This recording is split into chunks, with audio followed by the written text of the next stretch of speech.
Ken Hill Coaching. And today in our Crash and Turn series, we are going to take a look at Sonoma Turns 3 and 3A, one that was definitely requested quite a bit.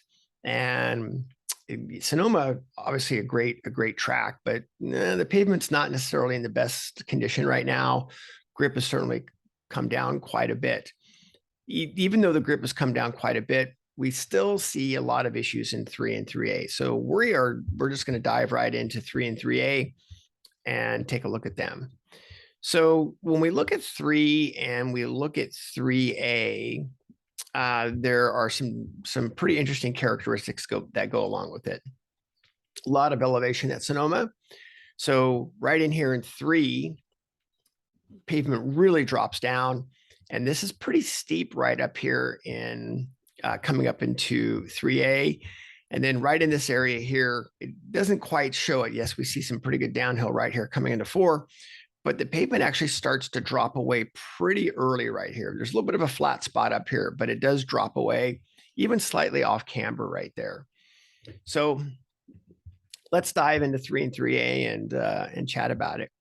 So in 3, a lot of times what we see, and it's one of the few places that we see an overloaded front end. So on the outlap, yeah, turn 3 is the first left-hand corner. And a lot of times if you're not on warmers or it's maybe a chilly day out, the first left-hand corner, well, what ends up happening is if the carcass of the tire is not warmed up appropriately, it won't flex appropriately.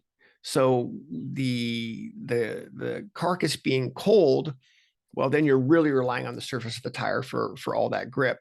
And if the surface of the tire is not warmed up in that compression, then you'll simply lose the front end. So 3 really requires, it's more of a compression. So it really requires tire to be warmed up, requires the carcass to be flexed. So again, one of the few places that we see an overloaded front tire. So what that looks like is, and we don't usually see that on the outlap. We see that as paces come up and people trying to bring the pace up and kind of relying on that compression to help them with grip. So the issues that we see are the appropriate brake releases in here. So that's what we should be looking at. And if you're coming in and you're off the brake, say back here, and you're kind of relying on that compression, you pick the throttle up maybe a little bit, ask the bike to turn a little bit, that causes a little bit of a problem.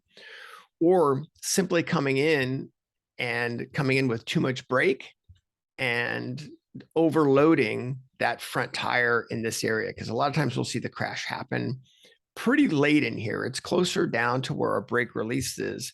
So getting into, say, this area right here, and that's why we see the bikes head off that direction. So 3 is one of those ones where we actually see a little bit more of an overloaded front tire.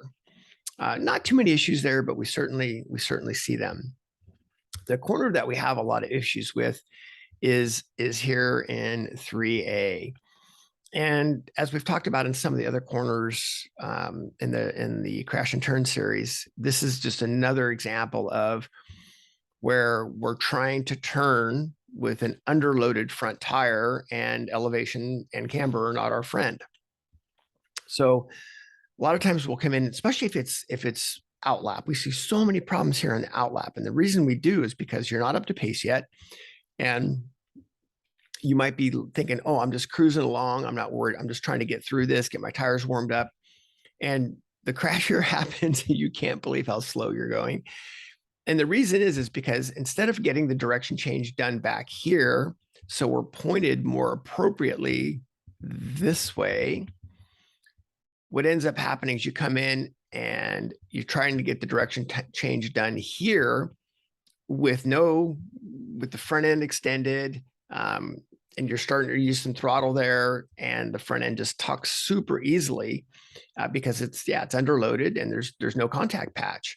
So getting the direction change done early so we can have the bike straighter over there is what's super important.